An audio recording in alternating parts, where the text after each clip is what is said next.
Um bom dia a todos, salve Maria. O meu nome é Adriano, eu sou católico e ao tomar conhecimento do vídeo Bíblia Católica ou Protestante do arqueólogo Rodrigo Silva, disponibilizado em agosto de 2021, me senti no dever de refutar os erros e acusações promovidos contra a Igreja Católica, contra a nossa Bíblia e contra a imagem de nosso querido São Jerônimo, responsável pela elaboração da Vulgata, a primeira Bíblia em latim. De antemão, eu saliento que esta refutação nada tem contra os protestantes, os quais todo bom católico reza por sua conversão à verdadeira Igreja. Mas sim, devemos combater o bom combate contra pessoas que usam de sua imagem para difamar a única Igreja verdadeira, a Igreja Católica Apostólica Romana. Iniciemos nosso trabalho, então.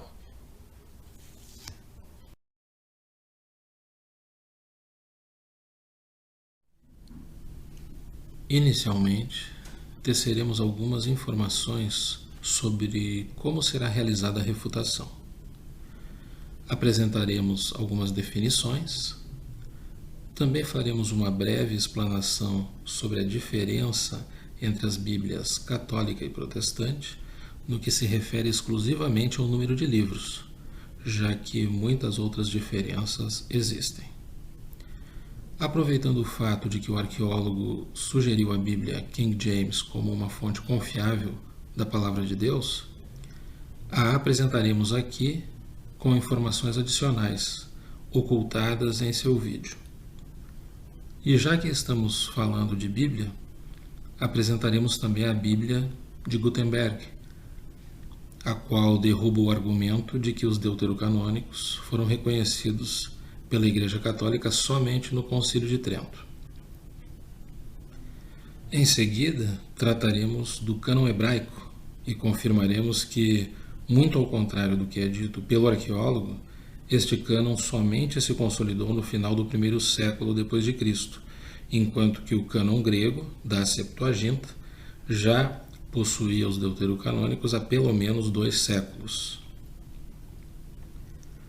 De posse destas informações, passaremos a analisar as atas dos concílios de Roma, Hipona e Cartago e seus cânons, para verificar se estas atas realmente são dúbias ou duvidosas, como dito pelo arqueólogo. Mas nós não nos contentaremos somente com isto. Nós trataremos também de provas adicionais da inspiração divina dos deuterocanônicos, provas históricas e do mundo das artes também. Veremos que os apóstolos a utilizaram e que o cânon de Muratori e as artes das catacumbas de Roma confirmam que a Igreja primitiva os considerava inspirados. Para consolidar este trabalho, apresentaremos também escritos da própria literatura protestante confirmando esta canonicidade. Ao final, faremos uma defesa da honra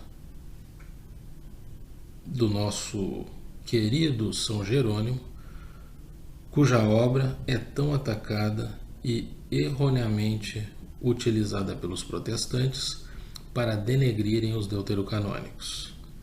Encerraremos apresentando os reais motivos da rejeição destes livros, as quais estão intimamente ligadas com a personalidade de Lutero, seus objetivos políticos e com as mensagens contidas nestes evangelhos.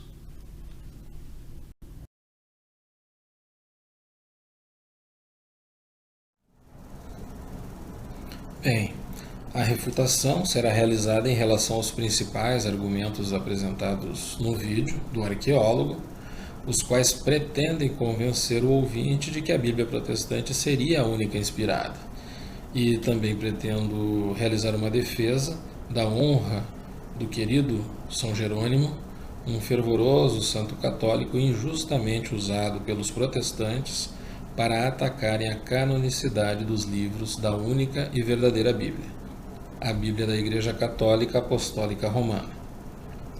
Ao contrário do discurso do arqueólogo, que embasa as suas declarações e conclusões unicamente em seu livro, em suas próprias palavras, não mencionando praticamente nenhuma referência externa, os principais argumentos aqui apresentados neste vídeo serão embasados em fontes de informação primárias e também literatura confiável, as quais serão apresentadas no decorrer deste vídeo.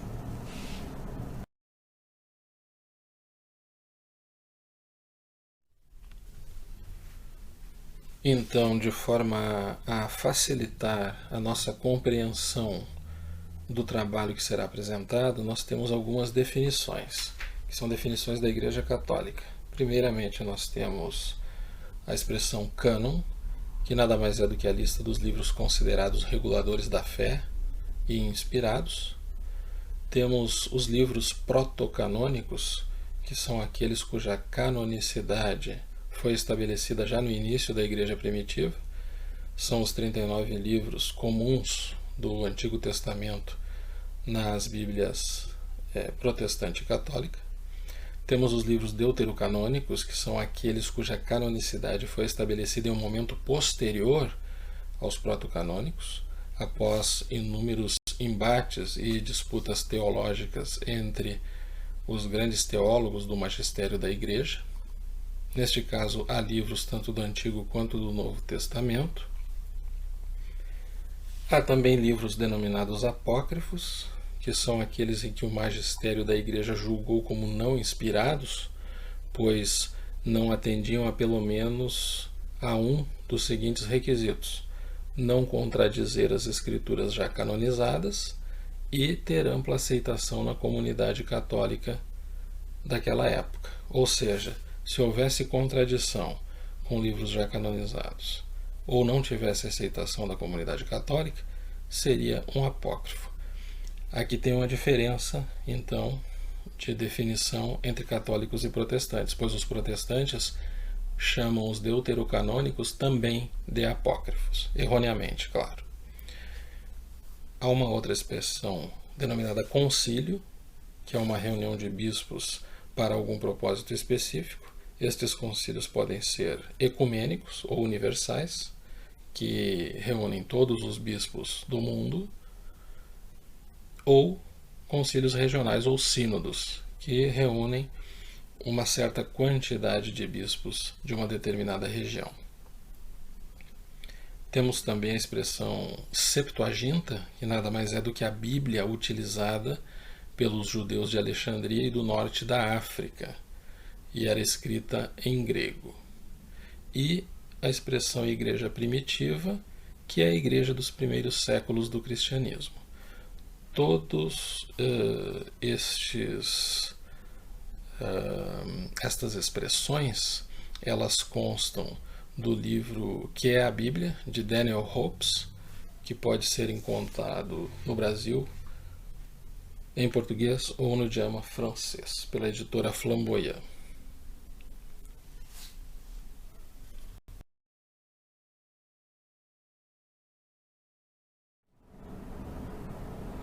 Bem, nesta figura nós podemos ver claramente um comparativo entre os livros do Antigo e do Novo Testamento nas Bíblias católica e protestante.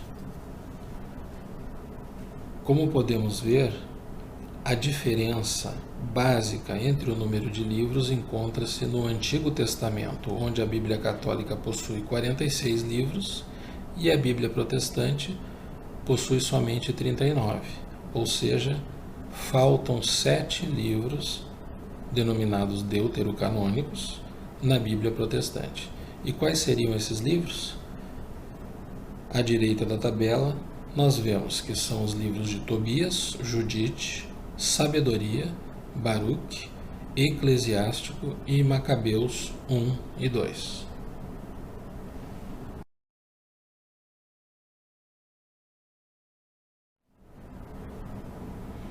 Bem, neste slide nós temos à esquerda uma imagem da Bíblia King James, mencionada pelo Sr. Rodrigo Silva como sendo uma Bíblia muito boa, uma Bíblia adequada para a leitura na atualidade. E à direita nós temos uma imagem do seu índice, no qual nós podemos ver alguns detalhes ali, como os livros contidos nesta Bíblia. Esta é a edição primeira da Bíblia, datada de 1611, e eu trouxe esta imagem para despertar no ouvinte o fato de que ela foi indicada como uma boa fonte de leitura, no entanto, não foi informado que esta mesma Bíblia, de 1611 a 1885, ou seja, por 274 anos, ela conteve os evangelhos deuterocanônicos, que estão grifados aqui por essa linha pontilhada vermelha na direita. Ou seja, se apresenta aquilo que se quer salientar, no entanto, se esconde um fato muito importante, que é o seguinte: nem Lutero ousou excluir os deuterocanônicos permanentemente da Bíblia protestante. Eles sempre existiram, e esta aqui é uma prova, já que grandes defensores do cristianismo, como Santo Agostinho e Orígenes, por exemplo, os defendiam como livros inspirados.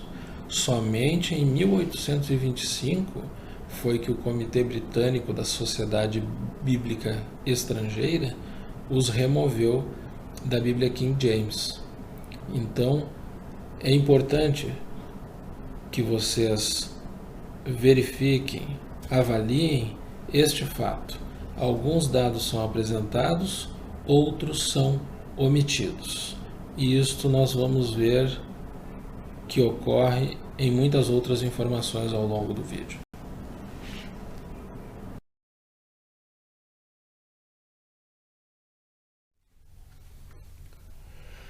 Aqui eu também trago para vocês uma outra importante Bíblia da história da cristandade, que é a Bíblia de Gutenberg, que foi o primeiro livro impresso por Gutenberg em seu novo sistema de prensa, no ano de 1450. Eu trouxe este livro para refutar a declaração do arqueólogo de que o cânon católico somente foi oficializado no Concílio de Trento de 1545. Como todos podem ver nas imagens apresentadas, à esquerda nós temos o índice desta Bíblia e na direita temos os livros de Tobias e de Daniel. Estes dois livros são deuterocanônicos e, como se pode ver pelo índice, todos os deuterocanônicos constam desta Bíblia. Então, 90 anos antes da realização do Concílio de Trento, nós já temos o cânon oficial da Bíblia expresso em uma Bíblia alemã, o que torna pó a argumentação do arqueólogo. Mais uma vez, as suas ideias não se sustentam nem por um minuto quando nós vamos nas fontes primárias e quando examinamos a realidade da história.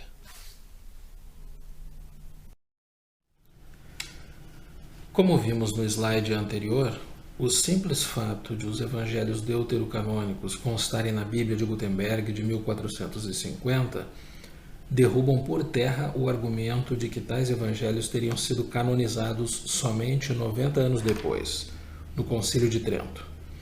Mas não nos contentemos com isto. Voltemos também alguns séculos na história e constatemos também que o cânon hebraico, muito diferentemente do que afirma o arqueólogo, nunca teve um consenso. Somente no ano 90 d.C., receosos do avanço do cristianismo, é que foram estabelecidas regras de canonicidade com o claro objetivo de suprimir este avanço. Regras estas que são somente de cunho nacionalista dos judeus da Palestina e não têm base teológica alguma. Na prática, a realidade histórica não se curva a esse tipo de imposição, pois todo o povo judeu que tinha o grego como idioma seguiu outro cânon, o da Septuaginta de Alexandria, que continha os evangelhos deuterocanônicos, como veremos a partir de agora.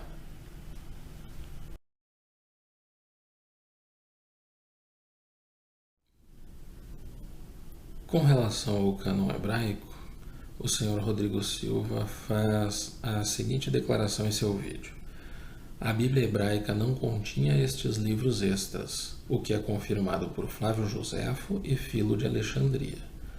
Não se sabe o motivo pelo qual os judeus de Alexandria adicionaram os 7 livros à Septuaginta. Bem, nesta declaração, o arqueólogo comete ao menos 3 erros, os quais nós vamos refutar um a um a partir de agora. Primeiramente, devemos saber que os diferentes grupos judaicos da época continham cânones diferentes. Os saduceus tinham como inspirado somente o Pentateuco.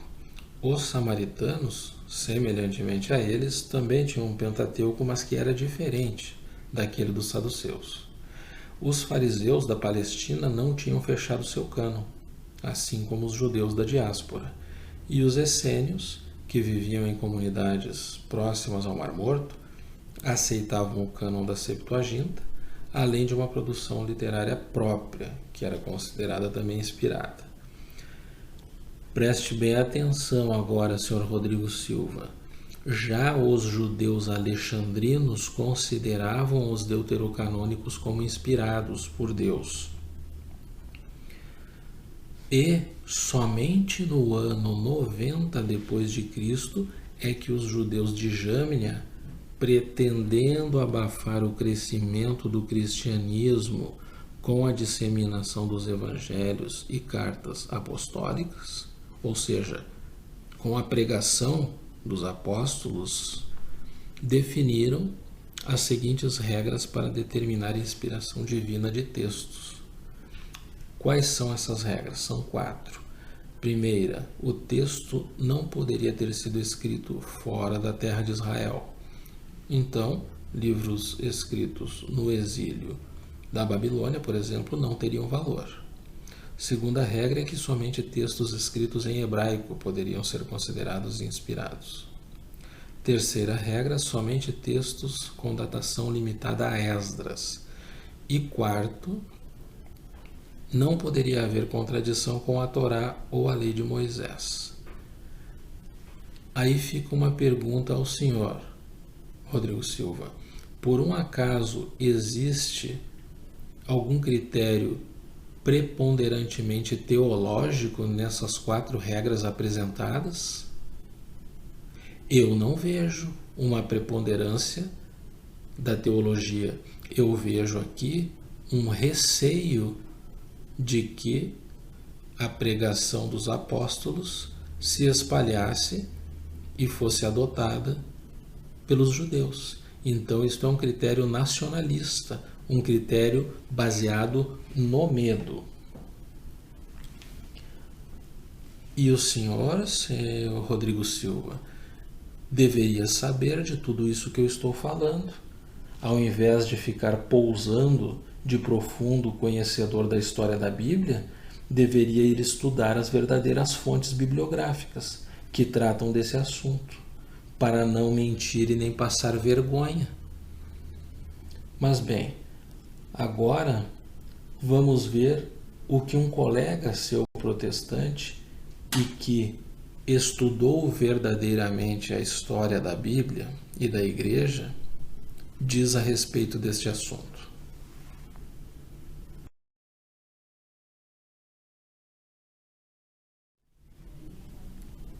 Conforme dito no slide anterior, eu trago aqui para vocês o que foi escrito por protestantes que verdadeiramente se preocuparam em buscar a verdade relativa à Septuaginta nas fontes históricas.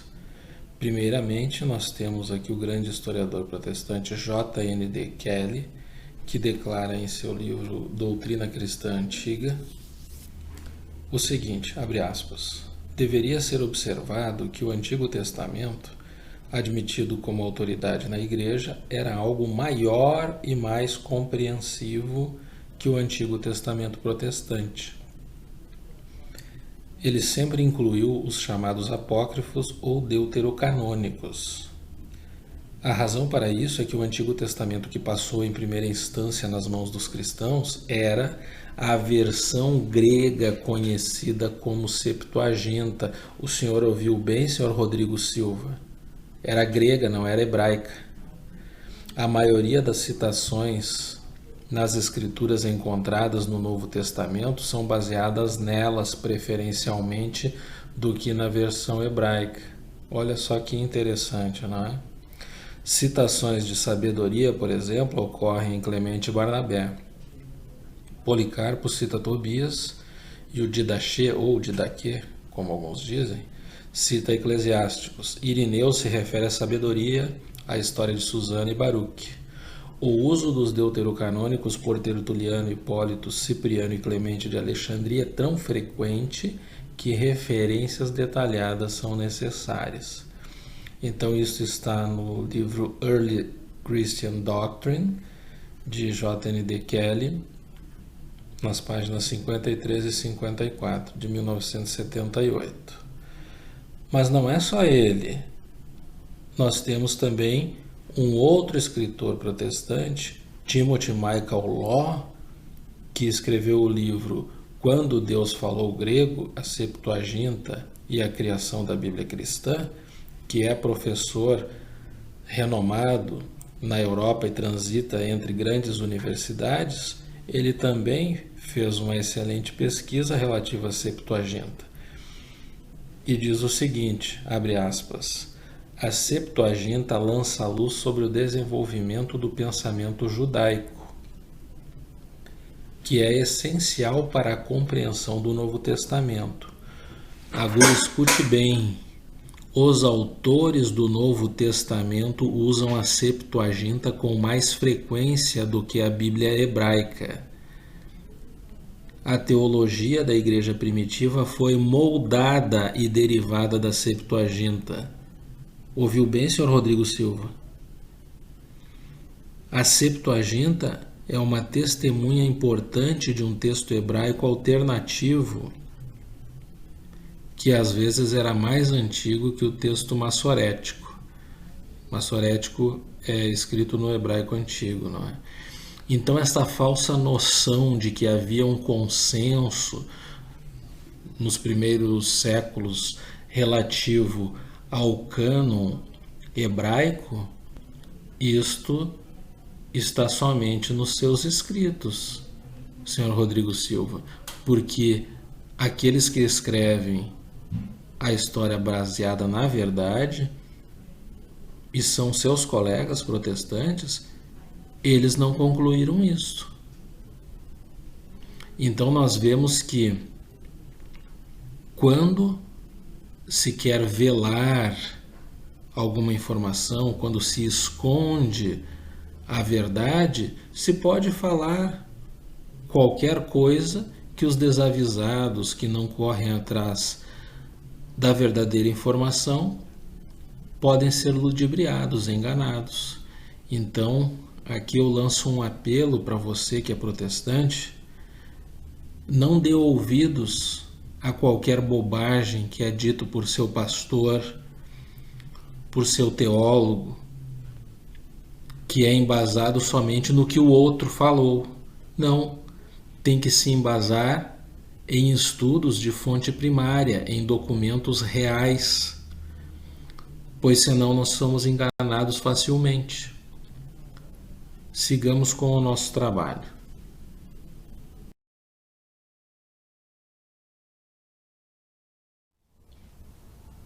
Bem, seguindo nesta defesa do Timothy Michael Law sobre a Septuaginta, vale ressaltar que Cristo e os apóstolos citavam o Antigo Testamento usando justamente a Septuaginta, mesmo quando ela diferia do texto hebraico.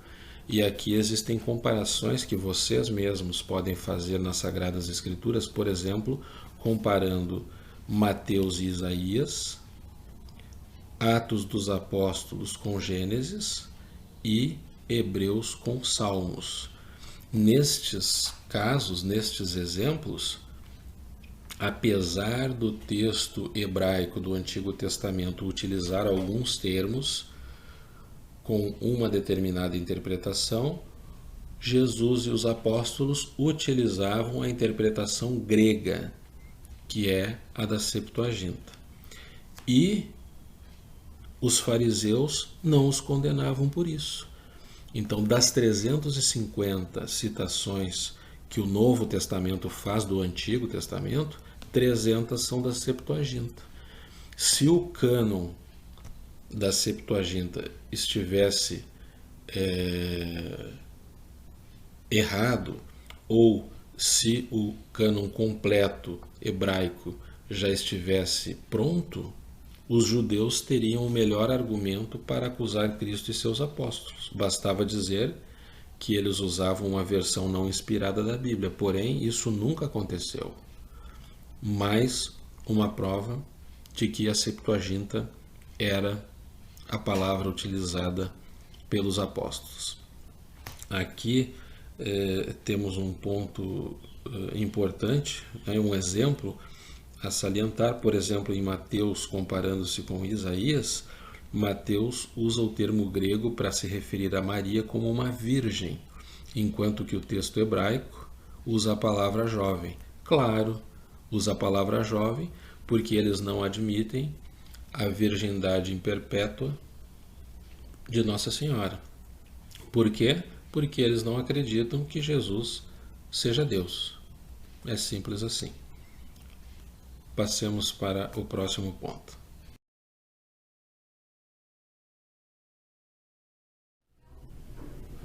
Em relação à segunda declaração de que Flávio Joséfo não defenderia os deuterocanônicos, essa declaração não tem valor algum, porque a lista dele, apesar de não conter os deuterocanônicos em 95 depois de Cristo, mesmo assim, em seus trabalhos, ele tem citações de Macabeus 1, Esdras 1 e suplementos de Esther. Então, o que adianta apresentar um fato destes, sendo que o homem citava frequentemente os evangelhos deuterocanônicos em seus próprios escritos? Então, realmente não há condições de defender esta tese. Mas eu trago aqui também mais meia dúzia de importantes homens e teólogos da época que defendiam também os deuterocanônicos. Nós temos, por exemplo, o próprio livro da Didaquê, escrito no século I, que trata do catecismo cristão. Esse livro cita Eclesiástico, por exemplo.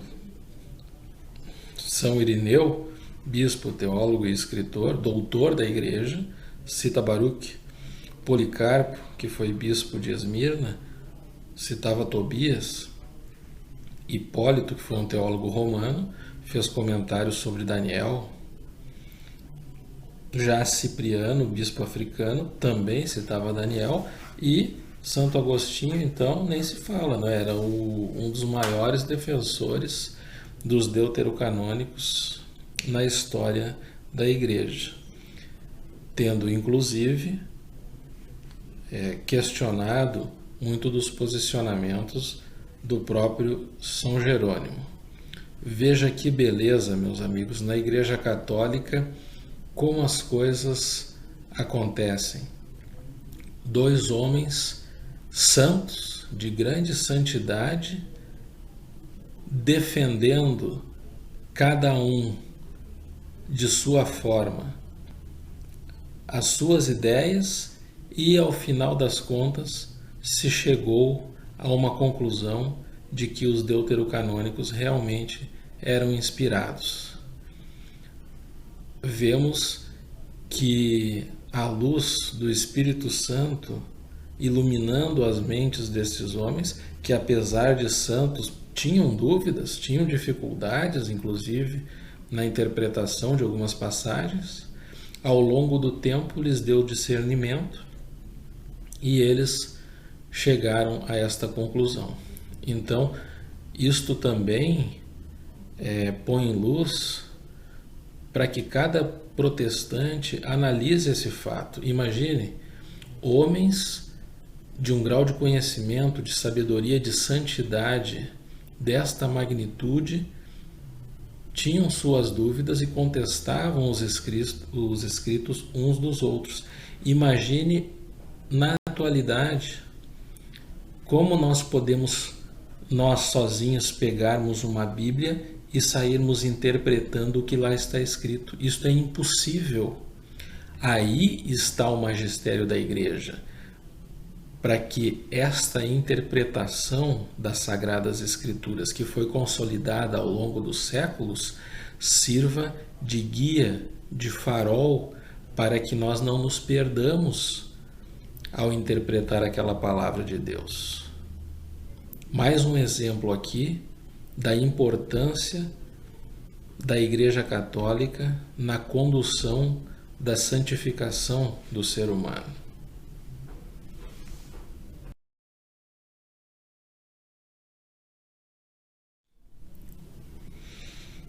Com relação ao comentário feito a respeito do judeu Fílon de Alexandria, que não reconheceria a canonicidade dos deuterocanônicos, eu só posso imaginar que o arqueólogo realmente desconhece a vida desse homem.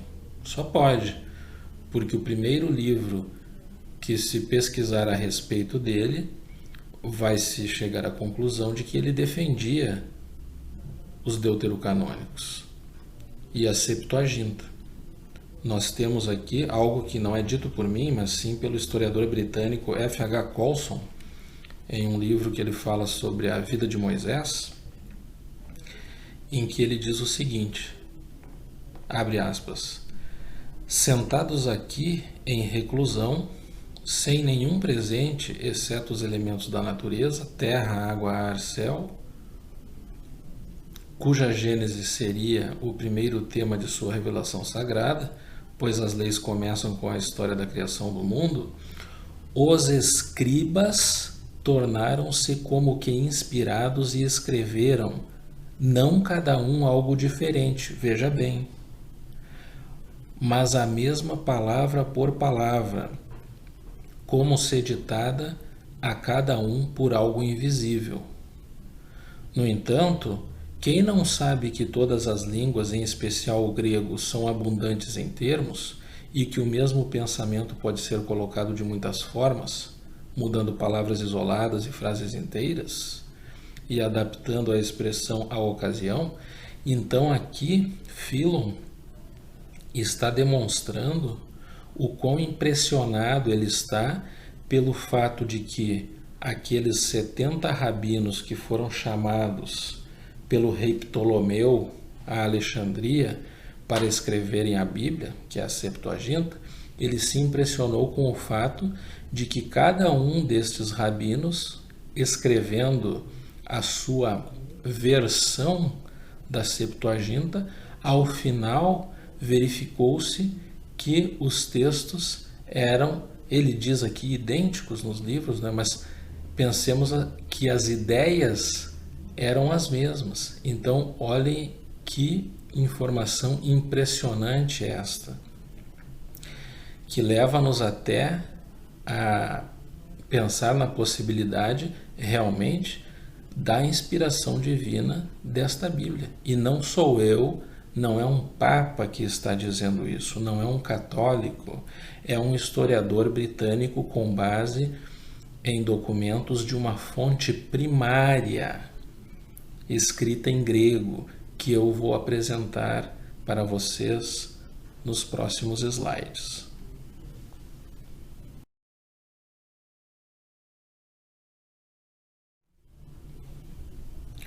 Eu trago aqui então para vocês, conforme dito no slide anterior, as páginas 466 e 467 deste importante livro de F.H. Colson sobre a vida de Moisés, onde aquela tradução apresentada em português está aqui no idioma grego, que é a imagem da esquerda, e sua tradução para o inglês na imagem à direita. Então, não há como contestar que Philon, muito ao contrário do que é dito pelo arqueólogo em seu vídeo, era um conhecedor e um defensor da Septuaginta e, automaticamente, dos deuterocanônicos que nela constavam.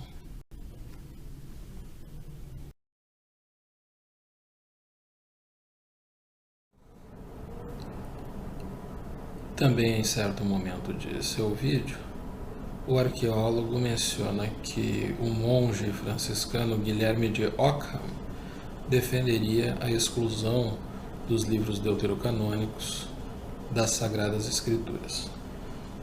Então, vamos ver o que a história e os fatos mencionam a respeito deste homem.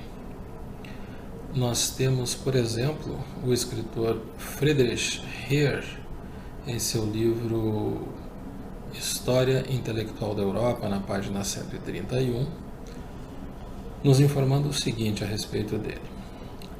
As heresias franciscanas denominadas espiritualistas originaram-se com Ockham, o qual foi um dos diretores espirituais de Lutero. Saliento, diretores espirituais de Lutero. Ou seja, o homem foi um herege, assim como seu discípulo. Por este fato, simplesmente, já deveríamos ter como regra que o que ele falou é bobagem. Mas sigamos verificando o que seria o nominalismo. Talvez tenha algo de bom no que ele falou, não é? Vamos ver o que há lá no site da Universidade de Stanford, que trata a respeito de Platão e temas filosóficos, o que fala sobre o nominalismo. O nominalismo propunha uma espécie de antirrealismo, negando a existência e, portanto, a realidade dos universais e dos objetos abstratos. Ou seja, se prega o antirrealismo é contra a realidade, esta realidade que foi criada por Deus.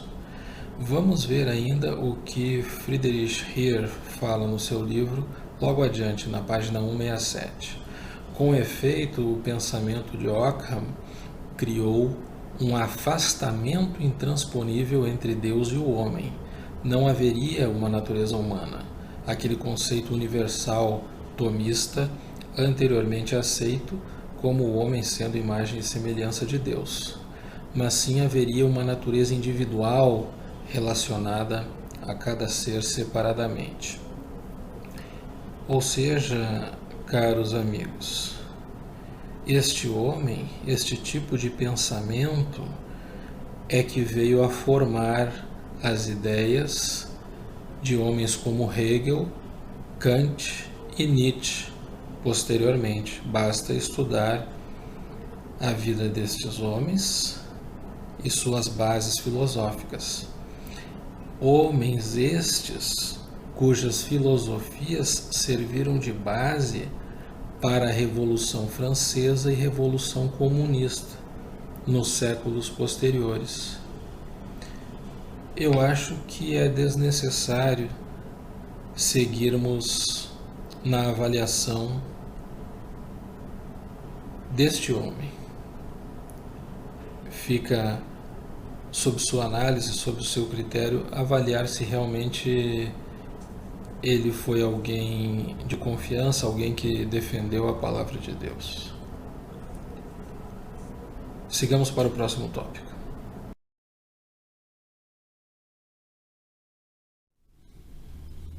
Até o momento, derrubamos por terra as alegações do Sr. Rodrigo Silva de que o cânon hebraico estaria definido no século que antecedeu o nascimento de Cristo, e também o fato de que Fílon de Alexandria e Flávio Joséfo seriam contrários aos evangelhos deuterocanônicos. Pois bem,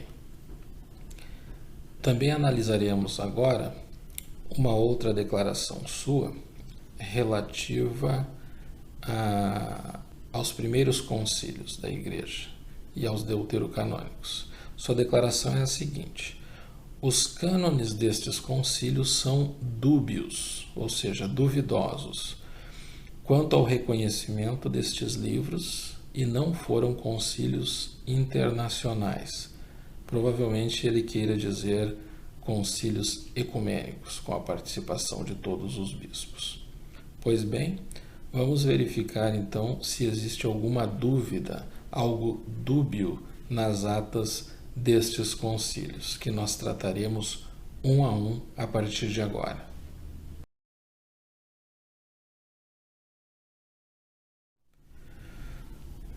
Vejamos então o que consta nas atas do Concílio Regional de Roma, realizado em 382 d.C., sob a autoridade do Papa Dámaso I.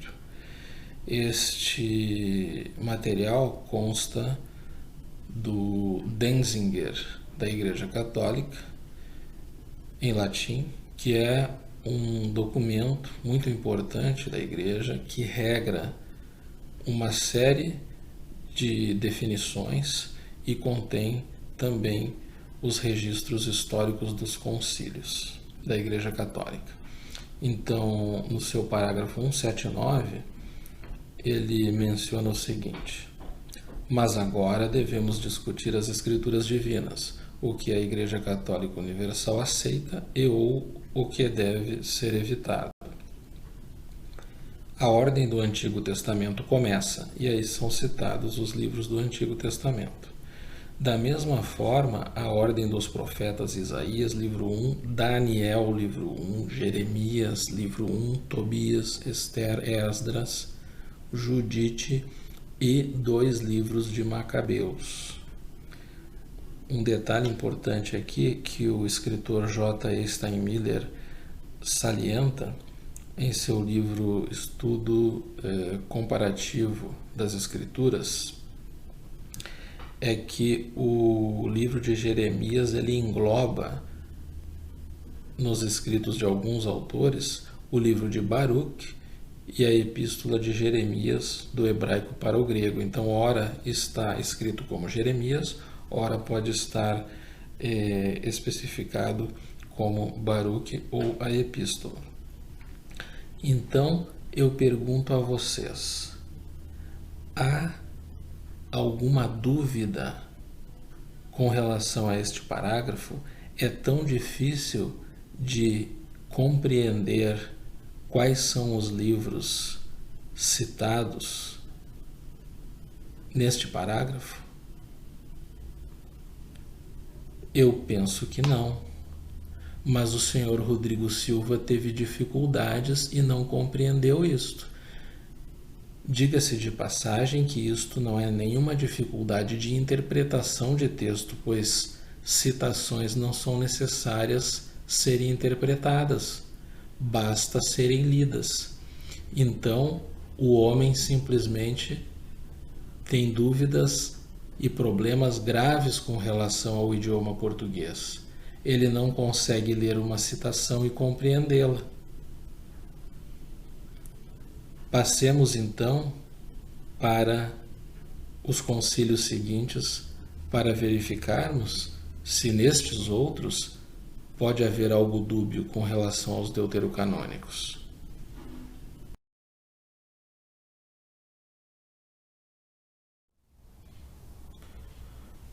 Com relação ao concílio de Hipona, ou sínodo de Hipona, eu trouxe aqui também uma citação de um outro livro de Charles Joseph Heffer, que trata da história dos concílios cristãos. Por que eu trouxe essa citação? Porque no caso deste sínodo, os documentos realmente foram extraviados ao longo da história. Não se encontram mais esses livros.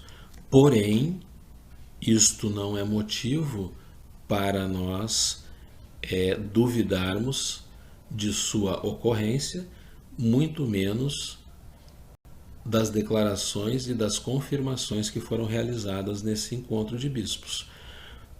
Tanto que no concílio seguinte, que será o de Cartago, os bispos que participaram do sínodo de Hipona encaminharam uma carta para realmente enfatizar, deixar claro aquilo que no sínodo de Hipona foi tratado. Então, nós temos logo no início do slide o texto constante nesse livro de Charles Heffer, que eu digo agora. De considerável maior importância foi o grande sínodo africano que ocorreu em 393 d.C., na cidade de Hipona.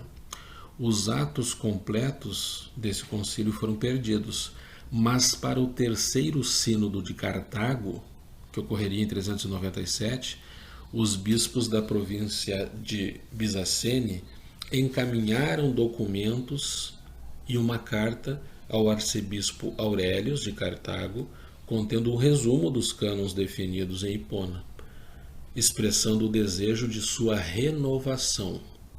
Os cânones foram divididos em duas séries, sendo que na segunda série deste cânon está definido que, e mais uma vez nós temos elencados todos os documentos deuterocanônicos.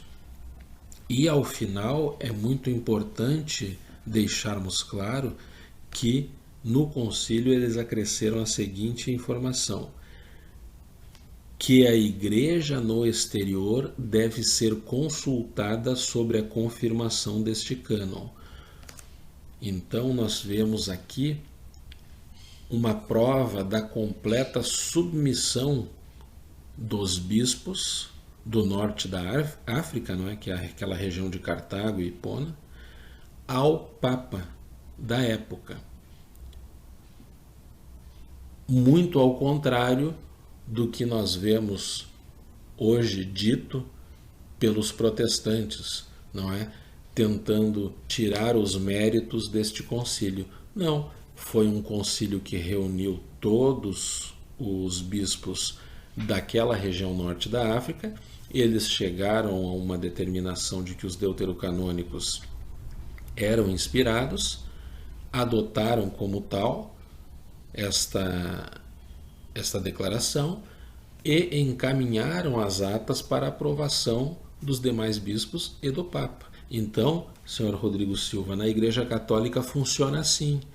Mesmo distantes, a submissão ao Papa, que é o representante na terra do poder de Deus, ele que possui as chaves do reino dos céus, sim, aqui funciona a hierarquia, muito ao contrário do que é na sua igreja. Ok? Então, nós temos aqui mais uma prova de que, mesmo com a documentação perdida, houve uma preocupação daqueles bispos em manterem a historicidade dos concílios e os seus registros. Agora passemos então para o Sínodo de Cartago.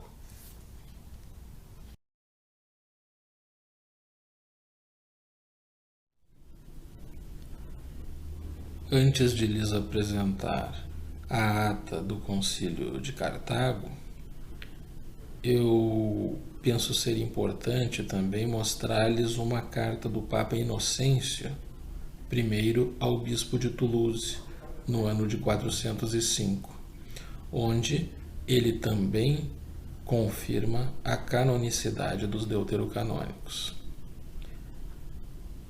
Isto está disponível na internet para acesso a todo aquele que desejar ver a verdade a respeito da canonicidade destes livros.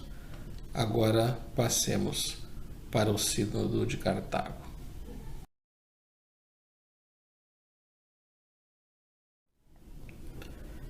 Em relação ao terceiro e quarto Concílio Regional de Cartago, realizado no período de 397 a 419 d.C., nós também trazemos aqui o parágrafo 186 da ata deste concílio, que também consta no Manual da Igreja Católica Denzinger, em latim. Então, novamente, nós temos todos os livros do Antigo e do Novo Testamento elencados juntamente com os 7 livros deuterocanônicos. Acrescido a isso, nós temos ainda um comentário dos bispos deste concílio, dizendo que a igreja no exterior deve ser consultada sobre a confirmação deste cânon. Então aqui são refutadas estas duas declarações do arqueólogo. Primeiro, de que haveria algo dúbio nas atas dos concílios. Nós vemos aqui claramente que ou há uma dificuldade gigantesca dele na compreensão do texto no idioma português, ou realmente é uma declaração mal intencionada, de má índole. Aí fica a critério de vocês definirem o que pensam ser. E também nós verificamos que a declaração de que o concílio não teria reunido todos os bispos da época, isto é plenamente aceitável nos primórdios da Igreja e até alguns séculos atrás, inclusive, em vista das condições adversas da época, não é? Deslocamentos gigantescos, períodos de guerra, dificuldades de locomoção. Então se faziam estes sínodos regionais, mas, como está aqui no último parágrafo, se submete os resultados, as definições, à confirmação da igreja no exterior. O que é a igreja no exterior? É o Papa. O Papa lá na Itália, no Vaticano. Sigamos então com o nosso estudo.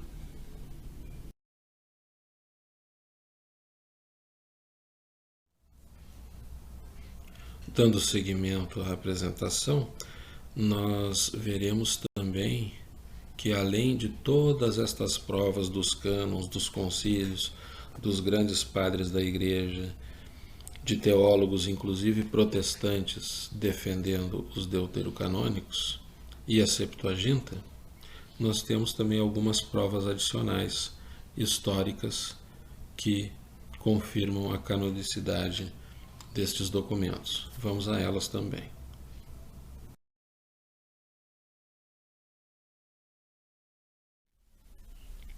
A primeira das provas adicionais que demonstraremos é o famoso Cânon de Muratori, que herdou este nome de seu descobridor, Lodovico Muratori, que trabalhou na Biblioteca Ambrosiana de Milão. Este é um manuscrito do século IV, que menciona um documento escrito em Roma no final do II século, o qual reproduz a lista de livros pertencentes ao Novo Testamento, a qual é a mesma da Igreja Católica de hoje, com exceção de 2 epístolas. Vejam agora o que é de nosso interesse. Neste documento, o livro da sabedoria de Salomão, ouçam bem, o livro da sabedoria consta como livro inspirado e pertencente ao Novo Testamento. Então aqui temos a história vindo em nosso auxílio para confirmar a canonicidade do livro da sabedoria, que é um deuterocanônico. E vejam bem, esta não é uma conclusão minha. Eu simplesmente apresento as informações, os fatos constantes no famoso livro Cânon Muratori, uma lista do quarto século, de Albert Sandberg. A imagem do cânon está apresentada à direita do slide, bastante desgastada pelo tempo. Então, a arqueologia serve para isso, Sr. Rodrigo Silva. Usar estas provas materiais para compreender a história. Mas vejo que o senhor esqueceu disto. Mas não há problema. Esta informação deve servir para refrescar sua memória.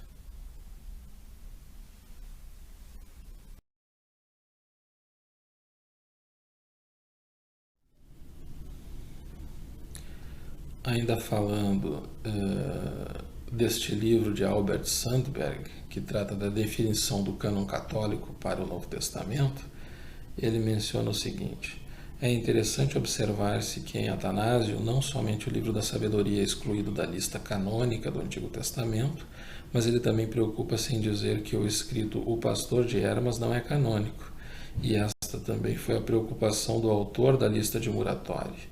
E, surpreendentemente, outro padre oriental, Epifânio, em Chipre, omite os escritos da sabedoria de Salomão de sua lista do Antigo Testamento, mas o inclui juntamente com Sirac como parte de seu cânon do Novo Testamento.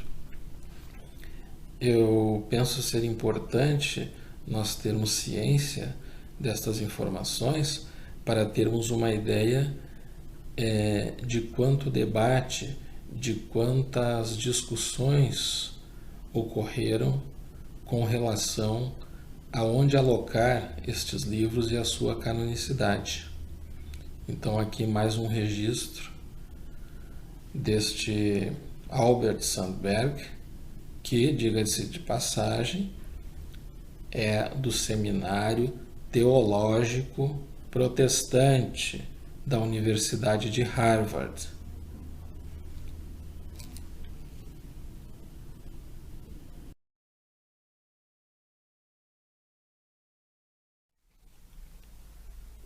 A canonicidade dos deuterocanônicos pode ser demonstrada por um outro caminho, o caminho das artes, por exemplo.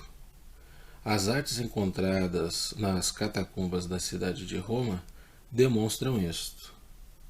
Para os que desconhecem, é importante salientar que as catacumbas romanas serviram de local de culto cristão durante o período histórico das perseguições romanas à igreja primitiva.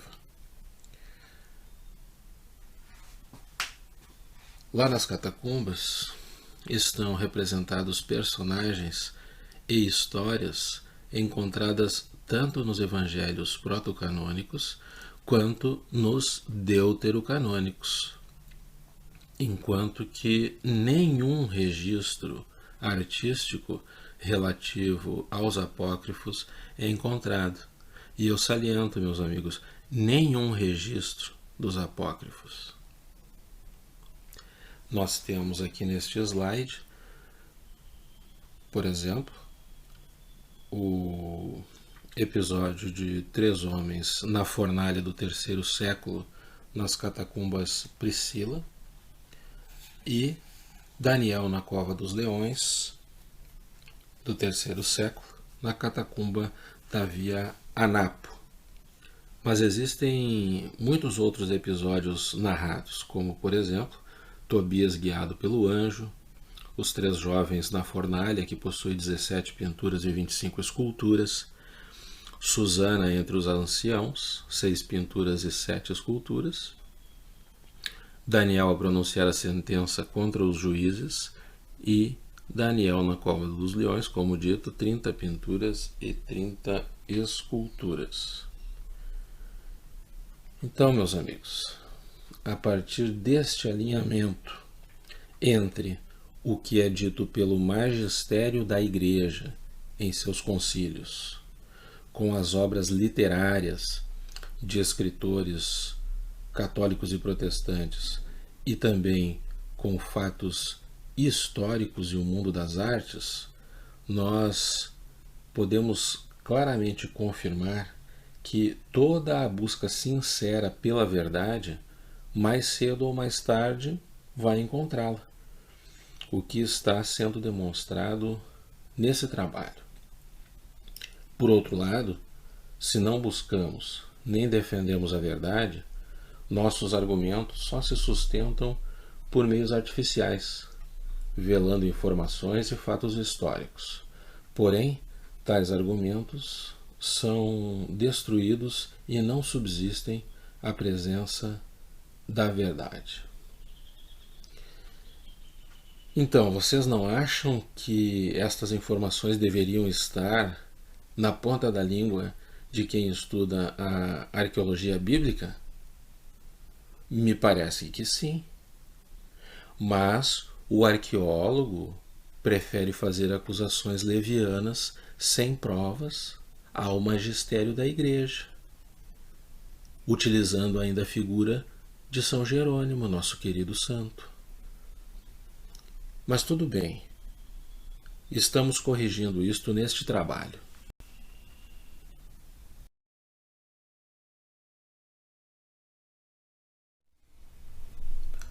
Agora nós passaremos a analisar a vida de São Jerônimo e comentários feitos por escritores antigos e de nosso tempo a respeito de sua defesa dos deuterocanônicos. Isso para contestar as alegações de Rodrigo Silva de que o próprio São Jerônimo os excluía de seus escritos, não os defendia. Vamos ver em mais detalhes como isso aconteceu. Em certo ponto do vídeo, o arqueólogo declara o seguinte: São Jerônimo não aceitava os deuterocanônicos. O Papa Damaso é que o obrigou a colocá-los na Vulgata.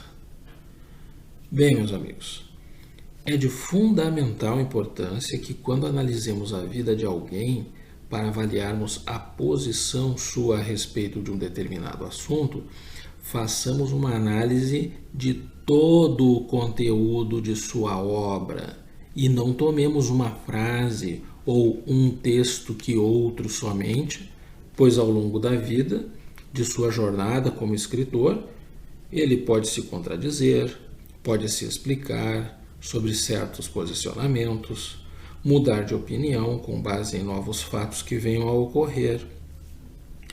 Mas me parece que o Sr. Rodrigo Silva não compreende isso. O arqueólogo simplesmente toma alguns momentos iniciais da carreira de São Jerônimo, onde ele tem dúvidas sobre a canonicidade dos deuterocanônicos, e documentou tais dúvidas, submetendo-as ao magistério da Igreja, e o arqueólogo apresenta isso como se fosse o resultado completo da obra do santo. Aí eu pergunto a vocês, um posicionamento desses que não apresenta as declarações de São Jerônimo favoráveis aos deuterocanônicos, e mais ainda, não apresenta a sua mudança de posição após ouvir as definições do magistério da Igreja, é um posicionamento justo? Ainda mais que estamos falando de uma pessoa do seu nível teológico? Nós precisamos analisar o todo. É o que faremos agora e que o próprio teólogo protestante J.N.D. Kelly fez, mas o Sr. Rodrigo Silva não fez. Vamos ver o que ele diz. Segundo J.N.D. Kelly, um dos maiores patrologistas protestantes, São Jerônimo citou na teoria os deuterocanônicos como não canônicos, isso por questões táticas e pelo seu embaraço ao citar livros não aceitos pelos judeus. Esta foi a atitude que, com concessões temporárias por razões táticas ou outras, ele manteve para o resto de sua vida, na teoria pelo menos, pois na prática ele continuou a citá-los como se fossem escritura. O senhor ouviu bem, senhor Rodrigo Silva? Continuou a citá-los como escritura. Então, como veremos mais adiante, São Jerônimo se deslocou para a Palestina para desenvolver o seu hebraico e traduzir o Evangelho para o latim, gerando a Vulgata, a primeira Bíblia da Igreja primitiva.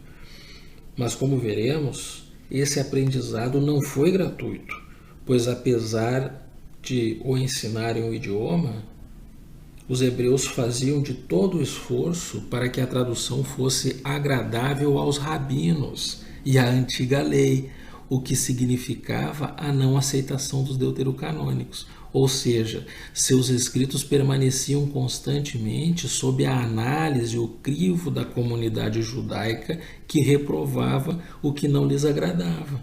Então, senhor arqueólogo, compreende que São Jerônimo viveu sob a pressão e o crivo dos rabinos enquanto permaneceu na Palestina.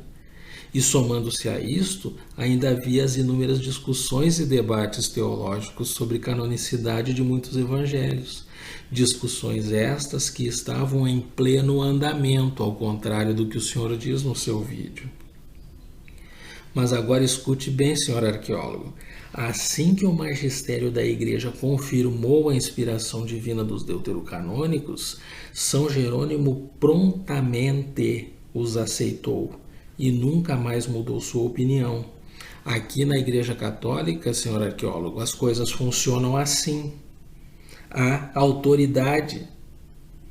Existe algo denominado magistério da Igreja, que o senhor não tem na sua igreja e que serve como um farol para guiar a Igreja Católica nos momentos de indefinição. Não é como no protestantismo, que na primeira divergência entre dois pastores, cada um corre por um lado e cria sua própria igreja, resultando no quê? Nas mais de 20.000 designações protestantes que nós temos na atualidade. Compreendeu?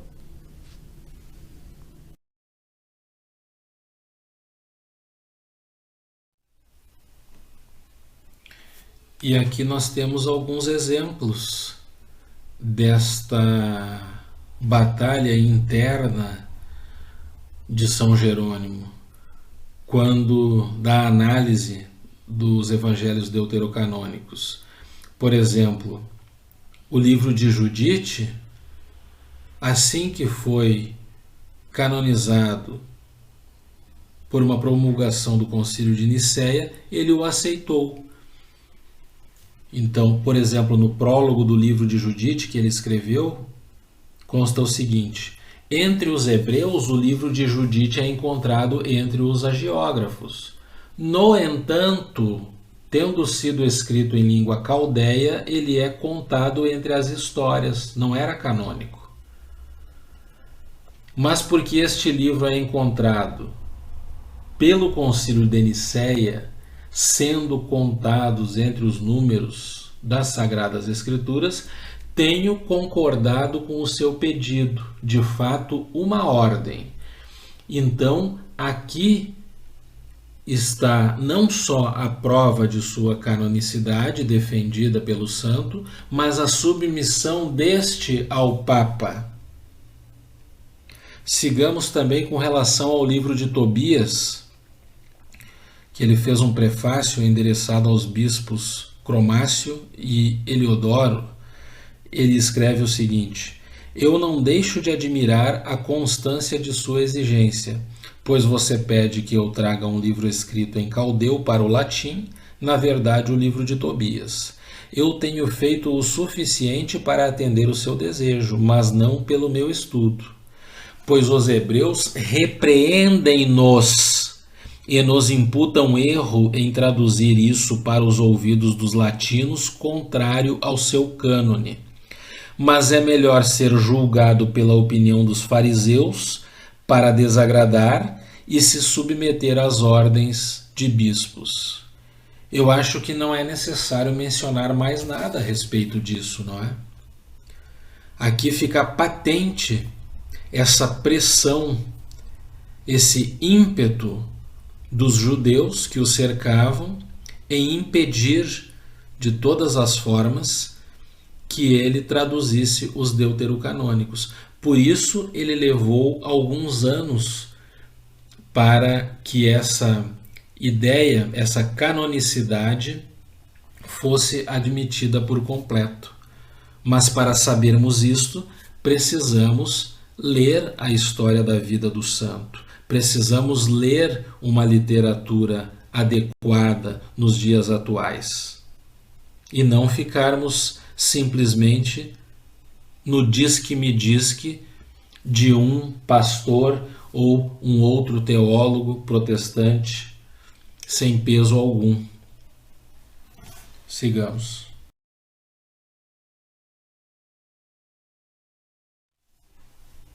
Bem, o próprio escritor Albert Sandberg, que tem inúmeros trabalhos relativos ao Antigo e ao Novo Testamento e que já foi mencionado nesta apresentação em slides anteriores, reforça que a queda da verdade hebraica traz consigo a queda da justificação protestante em Jerônimo. O que é essa verdade hebraica? Não é? É aquela ideia que havia no primeiro século de que só haveriam livros inspirados por Deus quando escritos na língua hebraica. E isso caiu por terra, diz ele em seu livro. Mas agora foi demonstrado que o caso de Jerônimo cai irremediavelmente por terra.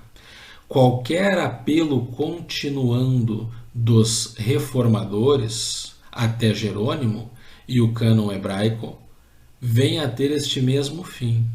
E qualquer doutrina protestante de canonização que leva a sério a questão do uso cristão e do patrimônio histórico e espiritual levará finalmente para o Antigo Testamento cristão, tal como definido na Igreja Ocidental no final do quarto e o início do século V. Então, ele está atestando que os deuterocanônicos, irremediavelmente, vindos da Septuaginta, são inspirados por Deus e estão no cânone da Igreja Católica. Orígenes, que era outro escritor e filósofo da época, contrapõe Jerônimo, salientando que na Igreja de Cristo da época inúmeros textos de fonte exclusivamente grega compõem as Escrituras. Diz ele em seu trabalho, sua carta de Orígenes a Africano, no parágrafo 2. Você começa dizendo que quando em minha discussão com o nosso amigo Bassus, eu usei a escritura que contém a profecia de Daniel, quando ainda jovem, na questão de Susana, e que eu fiz isso como se tivesse me passado que esta parte do livro era espúria. Você alega que tais escritos são falsos, porque só se encontram no grego e não no hebraico. Em resposta a isso, digo que há muitas outras passagens que, como a história de Susana, que é recebida por toda a Igreja de Cristo, e subsistem apenas no grego e não no hebraico. Ademais, todas podem ser encontradas em Áquila e Teodósio. Então aqui nós temos tanto Orígenes confirmando sua defesa dos deuterocanônicos, quanto um registro histórico desta oscilação de Jerônimo em admitir a sua canonicidade. E isso ocorreu ainda no início de seu trabalho, como eu disse anteriormente, e que posteriormente nós vamos ver que ele segue a doutrina da Igreja, o magistério da Igreja, e considera os deuterocanônicos do meio para o final de sua vida como inspirados por Deus.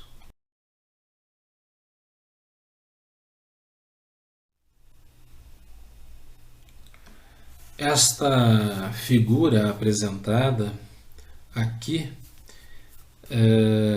contém a cronologia das obras de São Jerônimo desde o ano de 374 depois de Cristo até 419. Isso pode ser visto na primeira coluna desta tabela apresentada. Logo a seguir nós temos o local onde ele se encontrava naquele momento em que publicou a obra, o nome da obra na terceira coluna e como esta obra citou os deuterocanônicos. Esta figura foi apresentada aqui, primeiro, para enumerar a grande quantidade de escritos deste homem, né, com relação aos escritos da Igreja Católica, a sua grande contribuição para a evangelização dos povos, não é? E, analisando a informação da última coluna, podemos ver que a partir do ano de 405, quando o Papa Inocêncio promulgou uma carta com a lista dos 73 livros canônicos, a partir dali, São Jerônimo não mais mencionou nenhum destes livros como não pertencentes ao cânon da Igreja. Ou seja, a partir de 405, ele segue a obediência do magistério da Igreja e considera os deuterocanônicos sempre como escrituras. Existe um caso apresentado aqui, por justiça temos que apresentá-lo, não é? Ao contrário do que outros fazem em seus vídeos. Em 407, partes de Daniel foram consideradas em seu trabalho, em seu comentário ao livro de Daniel, como não canônicas. Historicamente, isto pode ser também obtido no livro de Sandberg, que este caso provavelmente esteja relacionado com a distância geográfica entre o Papa e a localização de São Jerônimo na época, Belém. Ou seja, para que a informação desta carta chegasse até os ouvidos de Jerônimo, realmente na época eram meses, se não anos, não é, para um deslocamento naquelas longínquas regiões, é muito provável que ele já estivesse com os seus escritos finalizados ou até mesmo já tivesse publicado estes resultados. O fato é que de 410 em diante, todos os deuterocanônicos foram considerados escrituras.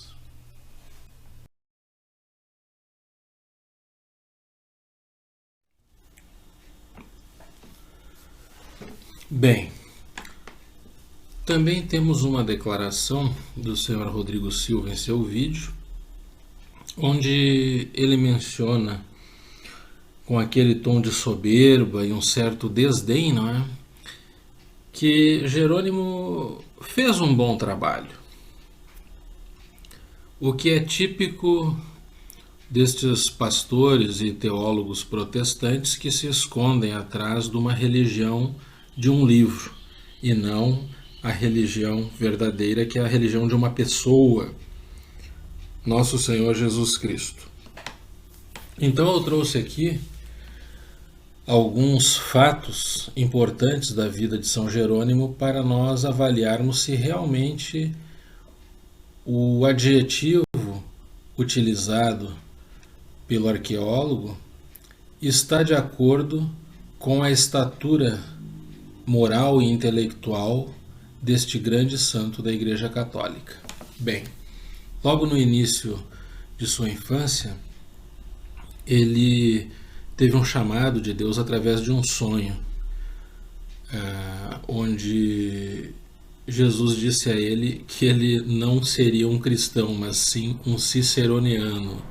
Isto porque ele vinha se dedicando muito às leituras de Cícero, que realmente era um grande escritor, escrevia muito bem, belos poemas e tratados, porém Jerônimo estava com uma dedicação muito grande a esse tipo de literatura e estava esquecendo da sua vida cristã. A partir dali, então, ele tomou o caminho do deserto e se tornou um eremita e fez todo o trabalho que nós conhecemos hoje em dia. Ele permaneceu então como eremita no deserto durante 4 anos, onde era tentado pelo demônio e vivia junto a toda a sorte de feras e animais peçonhentos. Conhecia pelo menos 4 línguas, não é? O grego, o hebreu, o aramaico e o latim. Foi o responsável então pela Vulgata Latina, não é? Que foi a primeira Bíblia escrita em latim. Realizava jejuns de até uma semana. Teve como inspiração 3 santos: São Gregório Nazianzo, São Basílio e São Gregório de Nissa. Ainda fundou 2 ordens monásticas enquanto estava no deserto, uma masculina e outra feminina. Ordens monásticas estas, senhor Rodrigo Silva, que permitiram que, com a queda do Império Romano, vencido pelos bárbaros, estes bárbaros fossem evangelizados. E com sua evangelização, estes bárbaros passaram a defender a religião cristã frente à invasão islâmica. Então, este homem que o senhor diz que fez um bom trabalho, não é? Ele simplesmente é responsável pela existência da sua igreja e da minha igreja. Pois se não fossem essas ordens monásticas criadas por ele e por outros santos, talvez nós teríamos hoje como religião, aqui nas Américas, o Islã. Então eu penso que o senhor deve ter muito cuidado na hora de atribuir um adjetivo, porque a diferença entre bom e ótimo, ou bom e excelente, é muito grande. Bom trabalho faço eu, faz você quando vai todo dia pela manhã ao serviço e ganha o pão de cada dia com o suor do seu corpo. Isso é um bom trabalho, não é? Não está fazendo nada mais do que a obrigação frente à sua família, não é?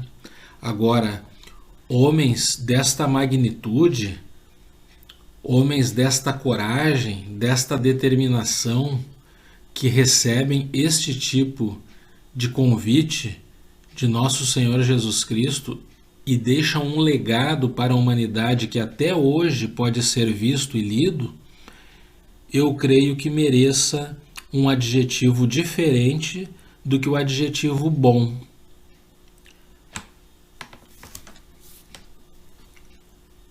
Pois muito bem, sigamos.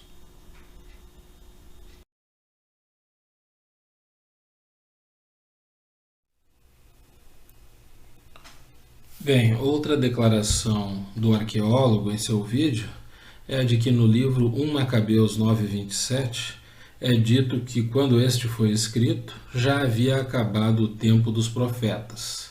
E isto justificaria um período intertestamentário em que não houve nenhuma inspiração divina ou nenhuma profecia. E ele menciona a passagem: assim houve grande angústia em Israel, como nunca havia ocorrido desde o tempo em que os profetas deixaram de aparecer entre eles. Aqui eu realmente não tenho como ajudar o senhor Rodrigo Silva com relação à justificativa de um erro tão básico de interpretação de texto. Realmente ele não sabe interpretar o que ele lê. Analisando esta passagem, nós podemos ver que o autor inspirado ele está simplesmente relembrando um tempo no passado em que não havia profetas. Nada ali sugere que não há profetas na época em que 1 Macabeus foi escrito. Isso é óbvio da leitura. Mas o homem não consegue perceber isso, e muito menos que a era profética havia cessado permanentemente. Vamos dar um exemplo. Se eu escrevo em 1800, a luz elétrica e a internet não existiam. Isso por acaso provaria que não tenho luz elétrica ou internet agora? É claro que não. Eu estou falando sobre o passado. Na verdade, tanto Macabeus 1, 4:46 ou Macabeus 1, 14:41 sugerem que o povo esperava que outro profeta surgisse em breve, pelo menos durante a vida de Simão, que era o sumo sacerdote. E o autor inspirado fala simplesmente da falta de profetas entre eles, não entre os macabeus que estão narrando a história. Outra coisa, podemos ver que tem uma contradição, porque o próprio Salmo 74, 9, que é considerado inspirado em ambas as Bíblias, ele aparentemente foi escrito em uma época sem profetas. Então, o que diz nesse salmo? Não vemos nossos sinais, já não há profetas, e não há entre nós quem saiba por quanto tempo. Então, como é que o salmo é aceito como inspirado e Macabeus não é aceito? É óbvio que isso é um erro. Erro de interpretação de texto básico. Mas o que é isso? Isso é um erro lá que vem desde a revolta de Lutero, que prega a existência de um período intertestamentário de 400 anos de silêncio, né, no qual toda a revelação cessou, incluindo profetas, escritura. Então isso aí é uma confusão entre o que é profético e o que é inspirado. O senhor Rodrigo Silva, eu acho que não sabe o que é isso. Porque nós podemos ter livros sagrados escritos por profetas, que são aqueles que recebem a inspiração divina e falam sobre tempos que virão, mas nós também temos gente que simplesmente é inspirada por Deus. Histórias que Deus queria que fossem escritas e inspirou alguma pessoa. Essa pessoa não precisa ser um profeta para escrever um livro considerado sagrado, inspirado, canônico. Então, assim, é uma sequência de erros básicos de português que, obviamente, a gente só pode atribuir a uma pessoa com dificuldades de leitura, de interpretação de texto, para não dizermos mal intencionada, não é? Sigamos.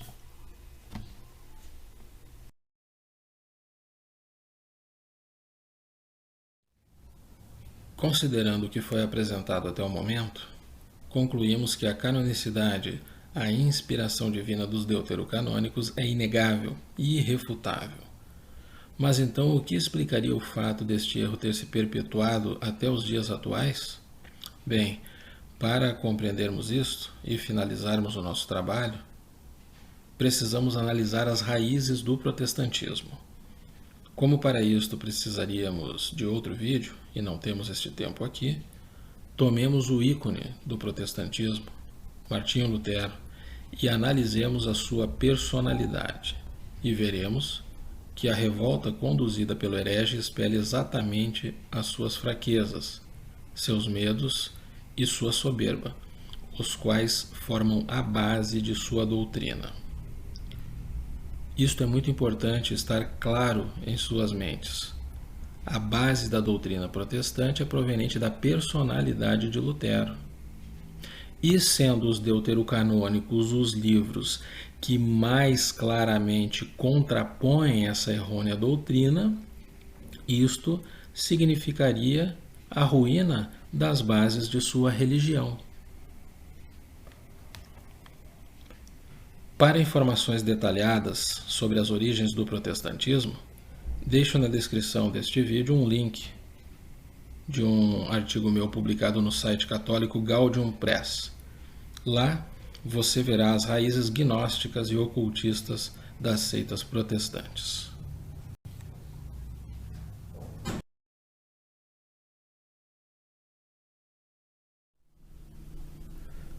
Ao lermos qualquer biografia confiável ou comentários sobre a personalidade de Lutero, inevitavelmente veremos que, apesar de certa inteligência e algum conhecimento de retórica, este homem teve sua vida marcada por seu oportunismo, sua mediocridade e excesso de escrúpulos e uma imensa soberba.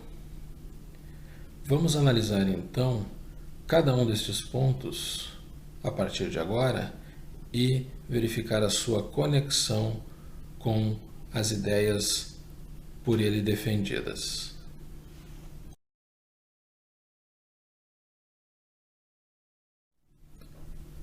Com relação ao seu oportunismo, ele fica claramente expresso quando usou de sua revolta para fomentar conflitos entre os camponeses e o poder monárquico da época, com o claro objetivo político de estabelecer um Estado alemão independente.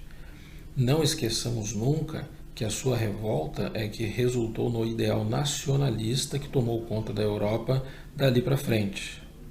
Enquanto isso, pergunto a vocês, o que faziam os verdadeiros homens piedosos e empenhados na reforma do clero, que sim, era necessária naquela época?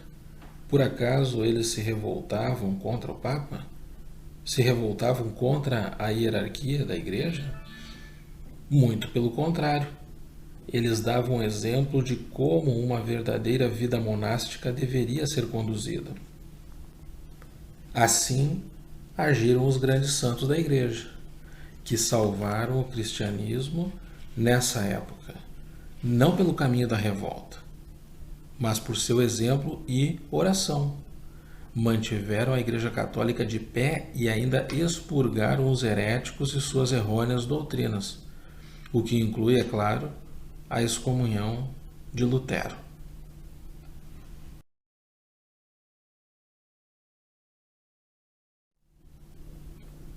Já sua mediocridade e excesso de escrúpulos são marcas registradas de algumas de suas principais declarações, as quais são apresentadas pelos próprios escritores protestantes. Vejamos algumas delas.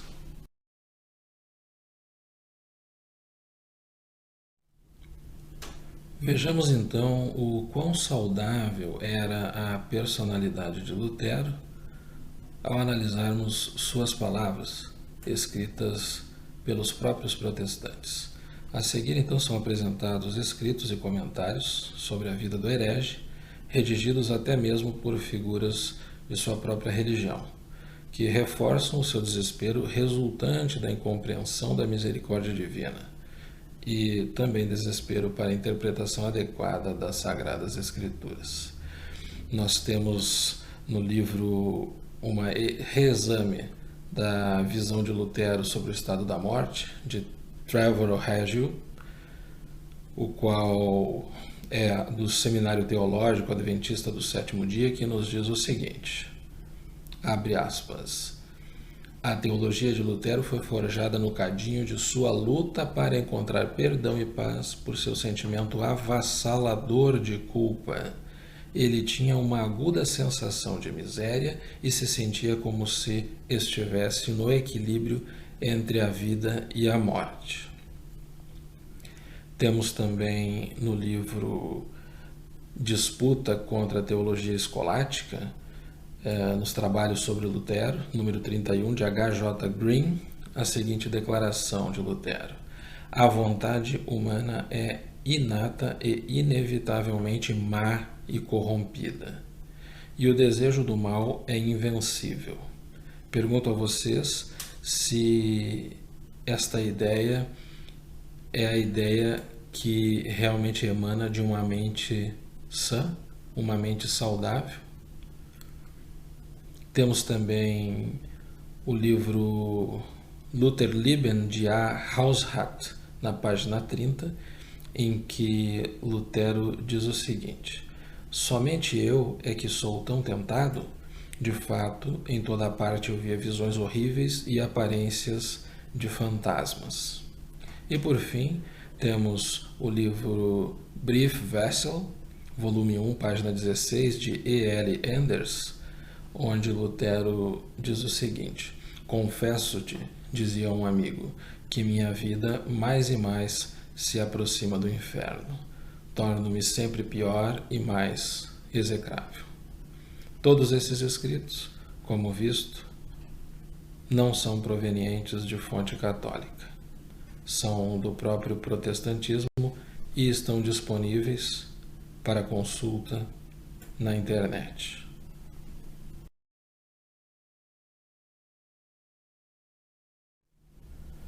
Nas declarações apresentadas, percebe-se nitidamente a sua incapacidade em compreender o modo como Deus opera a sua graça.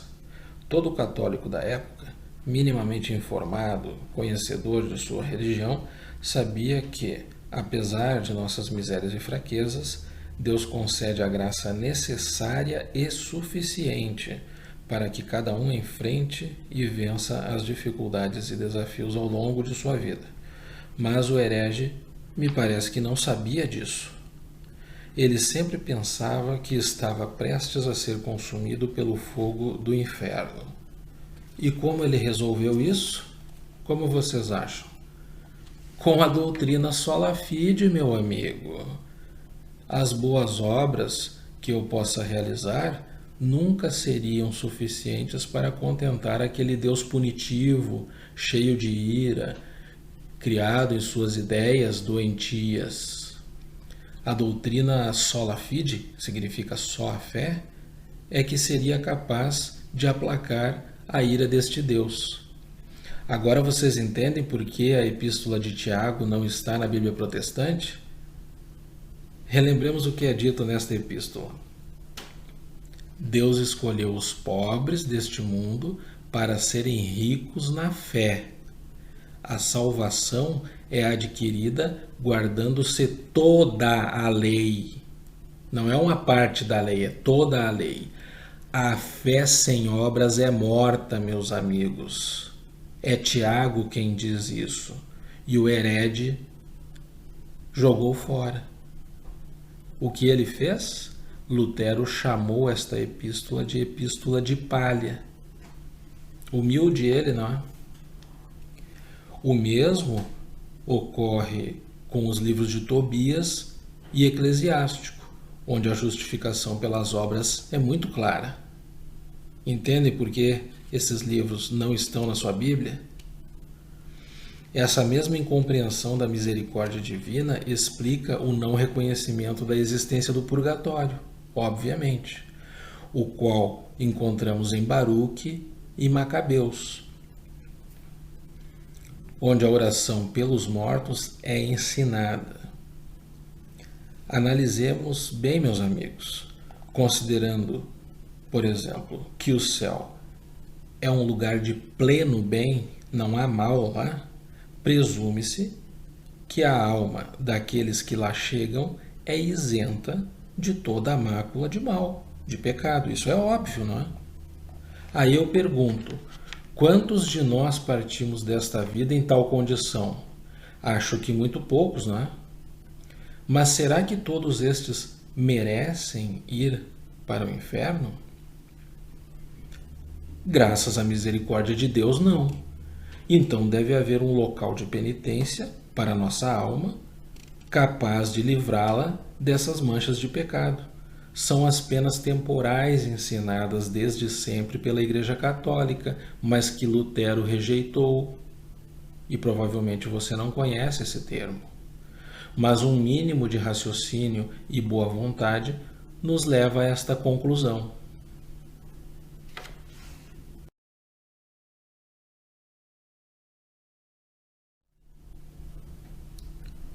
Bem, já falamos de seu oportunismo, sua mediocridade e excesso de escrúpulos, e agora, aproveitando a sua declaração contra a Epístola de Tiago, tratemos de sua soberba. Considerando-se que a soberba, que é um pecado capital, é o orgulho e o senso de superioridade desmedidos, não é difícil demonstrá-la em Lutero. Basta lembrarmos que quem foi capaz de suprimir livros e passagens já canonizadas pelo magistério da Igreja e também de alterar os seus textos, certamente não estava imbuído do menor senso de humildade e cuidado na preservação da fidelidade à palavra de Deus. Aqui ficam algumas declarações de Lutero que atestam a sua soberba. Vamos a elas.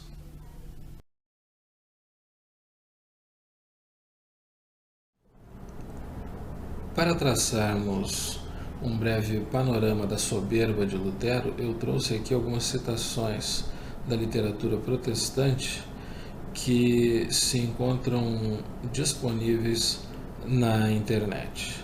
É importante salientar que sempre que aparecer Weimar, esta é uma edição crítica completa que inclui todos os escritos de Martinho Lutero, bem como suas declarações orais em latim ou alemão registradas por outros.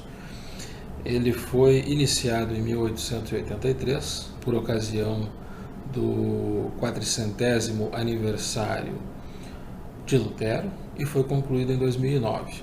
Tem 119 volumes e ele foi liderado como projeto por uma comissão formada pelo Ministério da Educação da Prússia. Vamos então às citações. Primeiramente, Christian von Bünzen, em 1868, no volume 3 de sua obra, afirma que há 3.000 passagens falsificadas na Bíblia de Lutero. Quem diria, hein? 3.000 passagens. Franz Funk Brentano, em sua obra Lutero, também cita a obra Conversas à Mesa, da editora Weimar, onde Lutero, surpreendentemente, diz que Deus age como louco ou como tolo. Já a obra A Igreja, a Reforma e a Civilização, também das edições Weimar, volume 10, tem a citação de Lutero que diz o seguinte: quem não crê como eu é destinado ao inferno. Minha doutrina e a doutrina de Deus são a mesma coisa. Meu juízo é o juízo de Deus. Poxa, gostaria eu de ter esta humildade. Temos também, ainda no Conversas à Mesa, volume 2, página 107, citado por Funk Brentano, uma declaração longa demonstrando, como diz ele, não é, que Cristo foi adúltero. E aí encontra-se a citação que eu nem mencionarei. Fica para vocês este registro. Ele também não poupa Moisés. Menciona aqui em um trabalho de Horbacher a respeito da história universal da Igreja Católica, em que ele trata de Lutero. Lutero diz o seguinte: quanto a Moisés, tendo-o por suspeito, como o pior dos heréticos, um homem excomungado e danado, que é pior ainda que o próprio diabo, é o inimigo do Senhor Jesus Cristo. Então, como vemos, meus amigos, realmente a soberba dominava este homem. Poderíamos encerrar aqui então, né, confirmando essa temível característica do herege e confirmando, né, que a graça divina e a soberba se repelem. São características que não podem estar ambas de forma preponderante em uma só pessoa. Por quê? Busquemos a resposta a isso em Provérbios 3:34. Deus dá a sua graça aos humildes, mas resiste aos soberbos. Aqui, meus amigos, está claramente o motivo pelo qual Lutero nunca compreendeu a graça divina.